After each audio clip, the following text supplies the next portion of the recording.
दोस्तों आज के इस डीप डाइव में हम एक ऐसा टॉपिक अनपैक करने वाले हैं जो टेक्निकली देखा जाए तो केमिस्ट्री यूनिट 1 के नोट्स लगते हैं। हाँ, मतलब टेक्स्ट बुक मटेरियल। एग्जैक्टली हम सब ने कभी ना कभी इन साइंटिफिक डिस्कवरीज को टेक्स्ट बुक्स में पढ़ा है और रट्टा भी मारा है एग्जाम के लिए, पर आज हम इन्हें एक बिल्कुल अलग लेंस से देखने वाले हैं। सही बात है, ये सिर्फ एग्जाम में पास होने वाले ड्राई फैक्ट्स नहीं है। बिल्कुल नहीं, ये एक्चुअली में इंडिया के असली रॉक स्टार्स की एकदम ग्रिटी और रॉ ओरिजिन स्टोरीज है। आज का हमारा मिशन है इन 9 इंडियन साइंटिस्ट की लाइफ को समझना, उनके मैसिव स्ट्रगल्स और उस एक्सट्रीम लैक ऑफ रिसोर्सेज वाले एनवायरनमेंट को डीकोड करना, जहां उन्होंने ग्राउंड जीरो से स्टार्ट करके ग्लोबल हिस्ट्री क्रिएट की। और ये पर्सपेक्टिव शिफ्ट बहुत जरूरी है दोस्तों। जब हम इन नोट्स को डीपर लेवल पर एनालाइज करते हैं तो समझ आता है कि इन स्टोरीज में सिर्फ डेड साइंटिफिक फॉर्मूलाज नहीं है। तो सीन क्या था उस वक्त? सीन ये था कि देश ब्रिटिश रूल के अंडर स्ट्रगल कर रहा था, बेसिक इंफ्रास्ट्रक्चर नहीं था। ऐसे माहौल में एक स्ट्रॉन्ग विजन और इनका जो आउट ऑफ द बॉक्स फंडा था ना, उसने देश का आने वाला कल बदल दिया। आज हम इन फैक्ट्स के पीछे का क्या और क्यों समझेंगे, पूरा प्रोसेस एक्सप्लोर करेंगे। तो चलिए सुनने वालों, अपने पहले थीम से स्टार्ट करते हैं। थीम है जीरो रिसोर्सेज और मैक्सिमम हसल। मेरा फेवरेट थीम है ये। मेरा भी। इसमें हमारे बायोलॉजी और जेनेटिक्स के पायनियर्स आते हैं और सबसे पहला नाम जो सामने आता है वो है डॉक्टर हरगोबिंद खुराना। इनकी लाइफ स्टोरी सच में किसी सिनेमैटिक अंडरडॉग स्टोरी से कम नहीं है। बिल्कुल एकदम मूवी जैसी। 1922 में पंजाब के रायपुर विलेज में पैदा हुए। फाइनेंशियल कंडीशन इतनी टाइट थी कि गांव में एक प्रॉपर स्कूल बिल्डिंग तक नहीं थी। इन्होंने लिटरली पेड़ के नीचे पढ़ाई की। सही में पेड़ के नीचे। हाँ, और इमेजिन कीजिए 6 साल की एज तक इनके पास एक पेंसिल तक नहीं थी। और वहां से निकलकर ये बंदा सीधा 1968 में फिजियोलॉजी और मेडिसिन में नोबेल प्राइज जीत लाता है। ये लीप अपने आप में माइंड ब्लोइंग है। पर मैं सोच रही थी कि नोबेल प्राइज तो रिजल्ट था, इनका एक्चुअल साइंटिफिक इम्पैक्ट कितना बड़ा था। इनका इम्पैक्ट मतलब मॉडर्न बायोलॉजी के फाउंडेशन जैसा है। डॉक्टर खुराना ने बेसिकली जेनेटिक कोड को डिकोड किया था। जेनेटिक कोड को? हाँ, देखिए उस टाइम तक साइंटिस्ट को ये तो पता चल गया था कि हमारी सेल्स में डीएनए और आरएनए मॉलिक्यूल्स होते हैं, पर ये जेनेटिक इन्फॉर्मेशन आखिर लिविंग सेल्स में प्रोटीन्स में कैसे ट्रांसलेट होती है, ये एक बहुत बड़ी मिस्ट्री थी। तो उन्होंने इस मिस्ट्री को सॉल्व कैसे किया? उन्होंने अपने एक्सपेरिमेंट्स के थ्रू ये सॉलिड प्रूफ दिया कि 3 न्यूक्लियोटाइड्स मिलकर एक कोडॉन बनाते हैं और हर एक कोडॉन एक स्पेसिफिक अमाइनो एसिड को कोड करता है। अगर इसको थोड़ा स्टूडेंट स्लैंग में या सिंपल टर्म्स में समझें तो क्या ये वैसा ही है जैसे हमारी बॉडी का बेसिक सॉफ्टवेयर कोड या कोई 3 लेटर का पासवर्ड क्रैक कर लिया हो? एकदम परफेक्ट एनालॉजी है। जिससे बॉडी को एग्जैक्ट इंस्ट्रक्शंस मिलते हैं कि कौन सा प्रोटीन बनाना है। हाँ, ये नेचर की प्रोग्रामिंग लैंग्वेज डिकोड करने जैसा था। उन्होंने दिखाया कि लाइफ का कोड कैसे लिखा हुआ है। मैं केमिस्ट्री के नोट्स में एक टर्म और देख रही थी, स्टॉप कोडॉन्स। ये थोड़ा टेक्निकल साउंड कर रहा है बॉस। टेक्निकल है पर कॉन्सेप्ट सिंपल है। तो ये जेनेटिक कोड के कॉन्टेक्स्ट में एग्जैक्टली क्या रोल प्ले करते हैं? अगर डीएनए एक प्रोग्रामिंग लैंग्वेज है तो स्टॉप कोडॉन्स उस लैंग्वेज के फुल स्टॉप्स या पंक्चुएशन मार्क्स हैं। उन्होंने आइडेंटिफाई किया कि यूएजी, यूएए और यूजीए ऐसे कोडॉन्स हैं जो कोई प्रोटीन नहीं बनाते। एग्जैक्टली। वो कोई अमीनो एसिड नहीं बनाते, बल्कि बॉडी को सिग्नल देते हैं कि प्रोटीन फॉर्मेशन कहाँ पर टर्मिनेट करना है, यानी कहाँ रुकना है। अगर ये स्टॉप सिग्नल्स ना हो तो सेल का फंक्शन कंप्लीटली कैओटिक हो जाएगा, कोड चलता ही रहेगा। और इस सब के बाद इनकी सबसे रिमार्केबल अचीवमेंट ये थी कि 1972 में उन्होंने वर्ल्ड का फर्स्ट आर्टिफिशियल जीन सिंथेसाइज किया।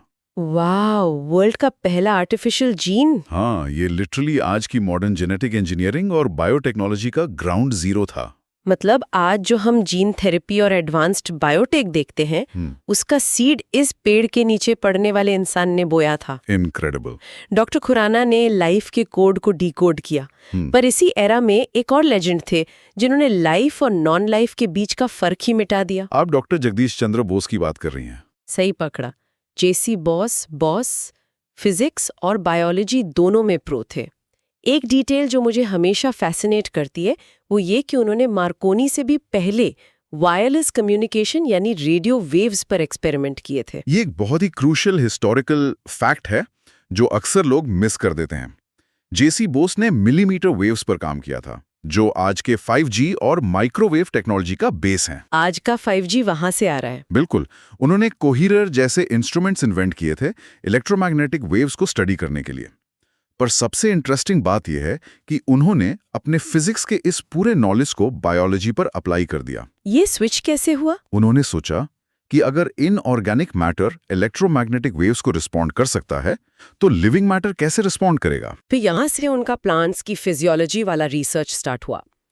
लेकिन उस टाइम पर जब इतने रिसोर्सेज थे ही नहीं, तो उन्होंने प्लांट्स के रिस्पॉन्सेस को फिजिकली मेजर कैसे किया?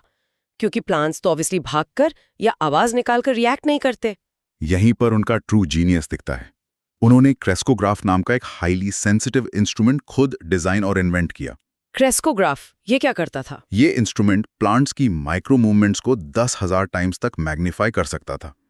इसके थ्रू उन्होंने क्लियरली डेमोन्स्ट्रेट किया कि प्लांट्स भी एनिमल्स की तरह एक्सटर्नल स्टिमुलाई को रिस्पॉन्ड करते हैं। जैसे लाइट या हीट को? लाइट, हीट या पॉइजन। उन्होंने फिजिकली मेजर करके दिखाया कि प्लांट्स में भी इलेक्ट्रिकल रिस्पॉन्सेज होते हैं, बिल्कुल वैसे ही जैसे एनिमल्स के नर्वस सिस्टम में होते हैं। तो बेसिकली उन्होंने फिजिकली प्रूव कर दिया कि प्लांट सिर्फ डेकोरेटिव ऑब्जेक्ट्स नहीं है, उनमें भी एक तरह का नर्वस सिस्टम ऑपरेट कर रहा है। हाँ, एकदम सही समझे। फिजिक्स के इंस्ट्रूमेंट्स यूज करके बायोलॉजी की इतनी फंडामेंटल ट्रूथ को प्रूव करना, ये क्लियरली उस टाइम के हिसाब से बहुत out of the box thinking थी। एब्सोल्युटली। उन्होंने फिजिकल लॉज और लाइफ के बीच की यूनिटी को डेमोन्स्ट्रेट किया। ये इंटरडिसिप्लिनरी अप्रोच आज के साइंस में बहुत कॉमन है, पर उस वक्त ये एक पैराडाइम शिफ्ट था। ये हुई बायोलॉजी और फिजिक्स के बाउंड्रीज को पुश करने की बात। लेकिन अब हम थोड़ा फोकस शिफ्ट करते हैं केमिस्ट्री और उन रिस्क टेकर्स की तरफ जिन्होंने सिर्फ प्योर साइंस नहीं बल्कि इकोनॉमिक सेल्फ रिलायंस पर भी काम किया। मतलब स्वदेशी साइंस का दौर। हाँ, बात करते हैं डॉक्टर प्रफुल्ला चंद्र रे की, जिन्हें फादर ऑफ इंडियन केमिस्ट्री कहा जाता है। नोट्स कहती हैं कि 1896 में इन्होंने एक कंप्लीटली अननोन कंपाउंड डिस्कवर किया था जिसका नाम था मर्क्यूरस नाइट्राइट। सही बात है। पर मुझे एक बात समझ नहीं आई कि इतने सारे कंपाउंड्स होते हैं केमिस्ट्री में, सिर्फ इस एक कंपाउंड की डिस्कवरी इतनी बड़ी डील क्यों थी उस टाइम पर? ये एक बहुत ही सॉलिड क्वेश्चन है। उस टाइम के ग्लोबल साइंटिफिक कम्युनिटी में ये माना जाता था कि हेवी मेटल्स के नाइट्राइट्स स्टेबल नहीं हो सकते। मतलब वो इजीली ब्रेक डाउन हो जाते हैं? एग्जैक्टली। पीसी रे ने जब मर्क्यूरस नाइट्राइट को आइसोलेट किया और उसकी स्टेबिलिटी प्रूव की, तो उसने केमिस्ट्री के उस फंडामेंटल अजम्पशन को गलत साबित कर दिया। ये एक ब्रेक थ्रू था जिसने उन्हें इंटरनेशनली फेमस बना दिया। Mind blowing. पर मैंने पढ़ा है कि उनका इम्पैक्ट सिर्फ टेस्ट ट्यूब्स और लैब्स तक लिमिटेड नहीं था। उनका विजन बहुत बड़ा था। उन्होंने a history of Hindu chemistry book लिखी थी। उनका स्वदेशी मूवमेंट में बहुत बड़ा रोल था। वही मैं सोच रही थी कि ब्रिटिश रूल के टाइम पर प्रैक्टिकली कुछ भी इंडिजिनस स्टार्ट करना एक नाइटमेयर रहा होगा। उन्होंने क्या किया एग्जैक्टली? उन्होंने रियलाइज किया कि सिर्फ लेबोरेटरी रिसर्च से देश आगे नहीं बढ़ेगा, इकोनॉमिक इंडिपेंडेंस भी जरूरी है। इसलिए 1901 में उन्होंने Bengal chemical and pharmaceutical works set up किया। ये कोई कंपनी थी? ये इंडिया की पहली ऐसी केमिकल और फार्मास्यूटिकल कंपनी थी जिसका कंप्लीटली इंडिजिनस सेटअप था। एक ऐसे टाइम पर जब ब्रिटिशर्स चाहते थे कि इंडिया सिर्फ रॉ मटेरियल्स एक्सपोर्ट करे और उनके फिनिश्ड प्रोडक्ट्स खरीदें। तो ये तो सीधा उनके बिजनेस मॉडल पे अटैक था। बिल्कुल। वहां एक इंडियन के थ्रू इंडिजिनस इंडस्ट्री खड़ी करना एक रेवोल्यूशनरी स्टेप था। ये एंटरप्रेन्योरशिप और स्वदेशी फिलॉसफी का प्रैक्टिकल इंटीग्रेशन था। ये तो सीधा सिस्टम को चैलेंज करने वाली बात हो गई बॉस। साइंस को टूल बनाकर देश की इकोनॉमी को बूटस्ट्रैप करना। और जब बात रिस्क लेने की और सिस्टम से हटकर कुछ करने की आती है तो सर सीवी रमन का एग्जाम्पल सबसे प्रोमिनेंट है। रमन सर की बात ही अलग है। इनकी स्टोरी में एक अलग ही लेवल का डेडिकेशन दिखता है। एक सिक्योर और well paying government finance job में थे, पर साइंस का कीड़ा इतना स्ट्रांग था कि Indian association for the cultivation of science यानी IACS में पार्ट टाइम रिसर्च करते थे। और फिर 1917 में उन्होंने अपनी गवर्नमेंट जॉब छोड़ दी, कंप्लीटली रिसर्च में आने के लिए। ये बहुत बड़ा रिस्क था, पर उस रिस्क का रिजल्ट देखिए दोस्तों। 1928 में उन्होंने रमन इफेक्ट डिस्कवर किया, जिसके लिए उन्हें 1930 में नोबेल प्राइज मिला। वो साइंस में नोबेल जीतने वाले पहले एशियन थे। और इन्हीं की इस डिस्कवरी की वजह से ही हम 28 फरवरी को नेशनल साइंस डे मनाते हैं। पर एक फंडा जो क्लियर करना है मुझे, ये रामन इफेक्ट इफेक्टिवली काम कैसे करता है? मैंने सुना है कि इनको इसकी इंस्पिरेशन मेडिटेरेनियन सी के ब्लू कलर को देखकर आई थी। हाँ, ये बहुत ही फेमस किस्सा है। जब वो शिप से ट्रैवल कर रहे थे तो उन्होंने मेडिटेरेनियन सी का डीप ब्लू कलर ऑब्जर्व किया। तो उसमें नया क्या था? समुद्र तो ब्लू ही लगता है सबको। उस वक्त तक प्रिवेलिंग थियरी ये थी कि समुद्र का कलर सिर्फ आसमान का रिफ्लेक्शन है, पर रामन को इस पर डाउट था। उन्होंने इस थ्योरी को क्वेश्चन किया। जब उन्होंने इस पर डीप रिसर्च की तो उन्हें पता चला कि वाटर मॉलिक्यूल्स खुद लाइट को स्कैटर कर रहे हैं। इसको अगर हम स्पेसिफिकली रामन इफेक्ट की कॉन्टेक्स्ट में ब्रेक डाउन करें तो सुनिए। हाँ, बताइए। जब लाइट किसी ट्रांसपेरेंट सब्सटेंस से पास होती है तो उसका ज्यादातर हिस्सा बिना अपनी वेवलेंथ चेंज किए स्कैटर हो जाता है, लेकिन लाइट का एक बहुत छोटा फ्रैक्शन ऐसा होता है जिसकी वेवलेंथ चेंज हो जाती है। वेवलेंथ चेंज हो जाती है? हाँ, क्यों? क्योंकि लाइट फोटॉन्स और उस सब्सटेंस के मॉलिक्यूल्स के बीच एनर्जी का एक्सचेंज होता है। तो बेसिकली जब लाइट मॉलिक्यूल से टकराती है तो थोड़ी एनर्जी ट्रांसफर होती है जिससे लाइट का कलर या वेवलेंथ बदल जाता है। एकदम सही। पर उस छोटी सी ऑब्जर्वेशन का लॉन्ग टर्म इम्पैक्ट क्या हुआ? उस टाइम पर ये ऑब्जर्वेशन क्वांटम थ्योरी का एक बहुत ही सॉलिड और विजिबल प्रूफ थी। और अगर हम रियल वर्ल्ड एप्लीकेशन की बात करें तो आज जो रामन स्पेक्ट्रोस्कोपी यूज होती है वो इसी का रिजल्ट है। रामन स्पेक्ट्रोस्कोपी कहाँ यूज होती है आजकल? आजकल एयरपोर्ट सिक्योरिटी स्कैनर्स ने हैजर्डस लिक्विड्स डिटेक्ट करने के लिए या फार्मास्यूटिकल्स में ड्रग कॉम्पोजिशन चेक करने के लिए बिना मटेरियल को टच किए ये टेक्निक वाइडली यूज होती है। वाओ! समुंदर के पानी को देखने से लेकर आज के मॉडर्न एयरपोर्ट स्कैनर्स तक का सफर, क्रेजी। लेकिन ऑडासिटी और शेयर कॉन्फिडेंस की बात करें तो डॉक्टर सत्येंद्र नाथ बोस को इग्नोर नहीं किया जा सकता। इनका स्वैग लेवल तो वैसे ही बहुत हाई था। इन्होंने एक पेपर लिखा और सीधा उस वक्त के सबसे बड़े रॉकस्टार साइंटिस्ट एल्बर्ट आइंस्टाइन को कोलैब के लिए भेज दिया। मैं सोच रही हूँ कि एक अननोन इंडियन साइंटिस्ट का सीधा आइंस्टाइन को अप्रोच करना कितना बड़ा मूव था। ये सच में एक डिफाइनिंग हिस्टोरिकल मोमेंट था। दरअसल उस वक्त ब्रिटिश जर्नल्स ने उनका पेपर पब्लिश करने से मना कर दिया था। तो उन्होंने हार नहीं मानी? बिल्कुल नहीं। एसएन बोस ने बाईपास राउट लिया और सीधा आइंस्टाइन को लेटर लिखा। आइंस्टाइन उनके वर्क की ब्रिलियंस को तुरंत समझ गए। उन्होंने खुद उस पेपर को जर्मन में ट्रांसलेट किया और उसे पब्लिश करवाया। ये तो नेक्स्ट लेवल वैलिडेशन हो गया। पर उनके पेपर में ऐसा था क्या? बोस ने बेसिकली क्वांटम मैकेनिक्स में पार्टिकल्स के बिहेवियर को डिस्क्राइब करने के लिए एक नया स्टैटिस्टिकल अप्रोच डेवलप किया था, जिसे आज बोस आइंस्टाइन स्टैटिस्टिक्स के नाम से जाना जाता है। मैं थोड़ा यहाँ रुकना चाहूंगा। ये क्वांटम मैकेनिक्स के कॉन्सेप्ट्स अक्सर बहुत डेंस लगते हैं। ये बोस आइंस्टाइन कंडेंसेट या बीईसी आखिर है क्या?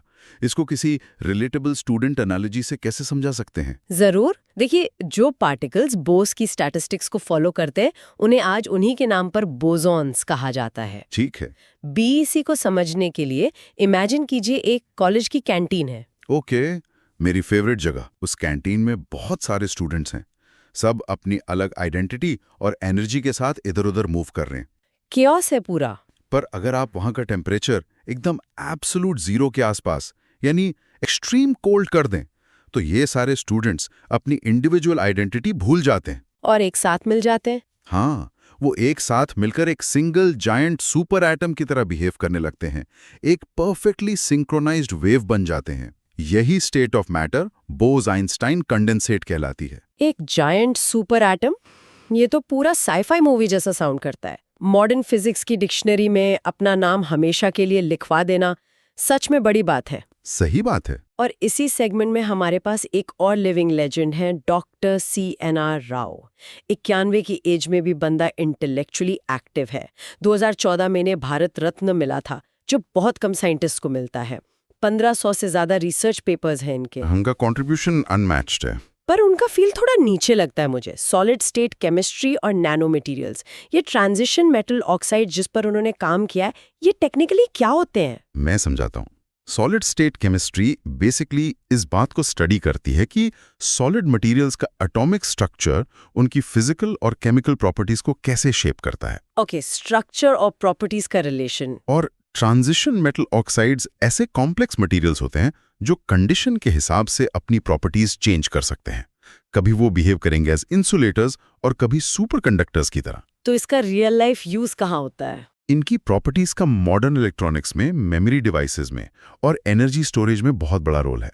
डॉक्टर राव की रिसर्च ने इस फील्ड को रिवोल्यूशनाइज किया है। समझ गए। और सबसे इंपॉर्टेंट बात, उन्होंने JNCSR यानी Jawaharlal Nehru centre for advance scientific research Bangalore जैसी टॉप इंस्टीट्यूशन सेटअप की, जो एंश्योर करती है कि आने वाली जनरेशन के पास कटिंग एज इंफ्रास्ट्रक्चर हो। तो इन्होंने एसेंशियली आने वाली जनरेशन के लिए एक सॉलिड फाउंडेशन तैयार की, जो हमें लॉजिकली हमारे आखिरी थीम की तरफ ले जाता है, द स्पेस, मिसाइल और न्यूक्लियर आर्किटेक्ट्स। वो लोग जिन्होंने एक्चुअली मॉडर्न इंडिपेंडेंट इंडिया का स्ट्रेटेजिक इंफ्रास्ट्रक्चर डिजाइन किया। यहाँ दो ऐसे जायंट्स की कहानी है जिनकी विजन्स पैरेलल थी पर एक दूसरे को कॉम्प्लीमेंट करती थी, डॉक्टर होमी जहांगीर भाभा और डॉक्टर विक्रम साराभाई। इन दोनों को कंपेयर करना कैसा रहेगा? इन दोनों को कंपेयर करना बहुत फैसिनेटिंग है, क्योंकि दोनों क्लोज एसोसिएट्स थे, पर उनकी अप्रोच और प्रायोरिटीज देश की रिक्वायरमेंट्स के हिसाब से बिल्कुल डिस्टिंक्ट थी। जैसे कि भाभा का फोकस कहाँ था? डॉक्टर भाभा को father of India's nuclear programme माना जाता है। उन्होंने 1945 में TFR यानी Tata institute of fundamental research set up किया और 1948 में एटॉमिक एनर्जी कमीशन बनाया। तो उनका फोकस पावर पर था। भाभा का फोकस शार्पली नेशनल सिक्योरिटी और स्ट्रेटेजिक स्ट्रेंथ पर था। उनका मानना था कि एक नए आजाद देश को वर्ल्ड स्टेज पर सीरियसली तभी लिया जाएगा जब उसके पास स्ट्रॉन्ग एनर्जी और डिफेंस बैकबोन होगी। तो भाभा देश को डिफेंस और पावर के टर्म्स में ग्लोबली इस्टेब्लिश करना चाहते थे, पर साराभाई का विजन इससे थोड़ा अलग और ग्राउंड लेवल पर फोकस था ना। उन्हें father of Indian space programme कहा जाता है। बिल्कुल, साराभाई का फोकस इस बात पर था कि एडवांस टेक्नोलॉजी को देश की आम जनता की प्रॉब्लम सॉल्व करने के लिए कैसे यूज किया जाए। उन्होंने 1962 में इनको स्पार सेटअप किया, Indian national committee for space research, right? हाँ, जो लिटरली हमारे स्पेस प्रोग्राम की नींव थी और आगे चलकर यही ISRO बना। उन्होंने अहमदाबाद में PRL यानी फिजिकल रिसर्च लैबोरेटरी बनाई। तो उनका गोल स्पेस रेस जीतना नहीं था। साराभाई ग्लोबल स्पेस रेस में ईगो के लिए compete नहीं करना चाहते थे। उनका क्लियर विजन था कि सैटेलाइट्स का यूज किसानों को वेदर फोरकास्टिंग देने के लिए होना चाहिए, दूर दराज के गांव तक एजुकेशन पहुंचाने के लिए और टेलीकम्युनिकेशन को आम आदमी तक लाने के लिए किया जाना चाहिए। मतलब दोनों का विजन मिलाकर एक परफेक्ट बैलेंस बनाता है। एक तरफ भाभा की हार्ड पावर और डिफेंस और दूसरी तरफ साराभाई की सॉफ्ट पावर और सोसाइटल डेवलपमेंट। दोनों अपनी जगह जरूरी थे उस वक्त, और इन दोनों विजन्स का जो सबसे परफेक्ट एमैल्गमेशन थे वो है इस लिस्ट का आखिरी नाम, डॉक्टर APJ अब्दुल कलाम। हमारे मिसाइल मैन ऑफ इंडिया और 11वें प्रेसिडेंट, पीपल्स प्रेसिडेंट भी कहते थे उन्हें। हाँ, इनकी ओरिजिन स्टोरी हम सबने सुनी है। रामेश्वरम में एक बोट ओनर की सिंपल फैमिली से आना, पार्ट टाइम पेपर बांटकर पढ़ाई करना, ये हमेशा गूज़बम्स देती है। लेकिन उनका साइंटिफिक फुटप्रिंट एक्चुअली कितना बड़ा था? कलाम साहब का कैरियर ना भाभा और साराभाई दोनों के लेगेसीज को आगे बढ़ाता है। पहले वो इसरो में थे, जहां उन्होंने SLV-3 यानी सैटेलाइट लॉन्च व्हीकल 3 के प्रोजेक्ट डायरेक्टर के रूप में काम किया। ये तो साराभाई का ही ड्रीम था ना? हाँ, इसी प्रोजेक्ट के सक्सेस के बाद 1980 में रोहिणी सैटेलाइट सक्सेसफुल ऑर्बिट में गया और इंडिया ऑफिशियली स्पेस एज में एंटर हुआ। उसके बाद वो DRDO गए, defence research and development organisation, जहां उन्होंने IGMDP लीड किया। सही कहा, integrated guided missile development programme, जिसके अंदर हमें अग्नि, पृथ्वी, आकाश और नाग जैसी इंडिजिनस मिसाइल्स मिली, जिसने इंडिया की डिफेंस कैपेबिलिटी को टोटली ट्रांसफॉर्म कर दिया। और ऑफ कोर्स 1998 के पोखरण 2 न्यूक्लियर टेस्ट में उनका मेजर लीडरशिप रोल तो हिस्ट्री में परमानेंटली एच्ड है। उन्होंने डिफेंस और स्पेस दोनों सेक्टर्स में इंडिजिनस टेक को पुश किया, पर इन सब अचीवमेंट्स के ऊपर उनका सबसे बड़ा कंट्रीब्यूशन था उनका डेवलप्ड इंडिया 2020 का विजन। उन्होंने यूथ को बहुत इंस्पायर किया था। उन्होंने सिर्फ हार्डवेयर नहीं बनाया, उन्होंने एक पूरी आने वाली जनरेशन के माइंडसेट्स को शेप किया। उनका वो कोड आज भी उतना ही रेलेवेंट है कि dream is not that which you see while sleeping, it is something that does not let you sleep. उन्होंने इस बात पर जोर दिया कि हमें एज अ नेशन कॉन्फिडेंटली और साइंटिफिकली सोचना पड़ेगा। तो सुनने वालों, इन सारे सोर्सेज और नोट्स को डिटेल में अनपैक करने के बाद फंडा बहुत क्लियर है। बैकग्राउंड, फाइनेंशियल स्ट्रगल्स या लिमिटेड रिसोर्सेज आपकी लिमिट डिसाइड नहीं करते। चाहे वो लिटरली जीरो रिसोर्सेज में पेड़ के नीचे पड़ने वाले खुराना सर हो या गवर्नमेंट जॉब छोड़कर समुंदर की नीली लहरों में रमन इफेक्ट ढूंढने वाले रमन सर। सही करिए आप। साइंस सिर्फ टेक्स्ट बुक्स में डेफिनेशंस रटने का नाम नहीं है, ये एक जियोपॉलिटिकल टूल है, ये इकोनॉमी को बिल्ड करने का जरिया है और अल्टीमेटली ये एक डेवलपिंग नेशन को वर्ल्ड पावर बनाने का रोड मैप है। अगर हम इन सभी नैरेटिव्स को कनेक्ट करें दोस्तों, तो एक क्लियर इंसाइट मिलती है। इन साइंटिस्ट ने डिस्कवरीज तब की जब देश के पास बेसिक नेसेसिटीज भी लग्जरी थीं। उन्होंने एक्सक्यूज नहीं बनाया। बिल्कुल नहीं, उन्होंने सिर्फ थियोरेटिकल नॉलेज गैदर नहीं की बल्कि उसे अप्लाई करके इंस्टीट्यूशंस बनाए, इंडिजिनस इंडस्ट्रीज लगाईं और सोसाइटी के ग्राउंड लेवल प्रॉब्लम्स को सॉल्व किया। नॉलेज सबसे ज्यादा पावरफुल तब होती है जब वो अप्लाइड फॉर्म में सोसाइटी के काम आती है। और इसी थॉट के साथ आज का ये डीप डाइव हम रैप अप करते हैं, पर जाने से पहले एक आखिरी सवाल आप सभी सुनने वालों के लिए छोड़ना चाहते हैं। इन साइंटिस्ट ने तब माइंड ब्लोइंग डिस्कवरीज और वर्ल्ड क्लास इंस्टीट्यूशंस बनाए जब रिसोर्सेज लिटरली जीरो थे और इंडिया एक फॉरेन रूल के अंडर अपना वजूद ढूंढ रहा था। तब सिचुएशन बहुत एक्सट्रीम थी। आज के इस 5G, AI और हाइपर कनेक्टेड वर्ल्ड में, जहां सारी ह्यूमन नॉलेज, रिसर्च पेपर्स और डेटा सिर्फ एक क्लिक पर आपकी स्क्रीन पर अवेलेबल है, तो हमारा क्या एक्सक्यूज है? अगर उस एक्सट्रीम रिसोर्स कंस्ट्रेंट एनवायरनमेंट में उन्होंने आने वाले 100 साल का बेस सेट कर दिया, तो आज की इस cutting edge technology, abundant resources और अपनी एंडलेस क्यूरियोसिटी को यूज करके आप कौन सा नया पैराडाइम शिफ्ट लाने वाले हैं? सोचिए इस बारे में।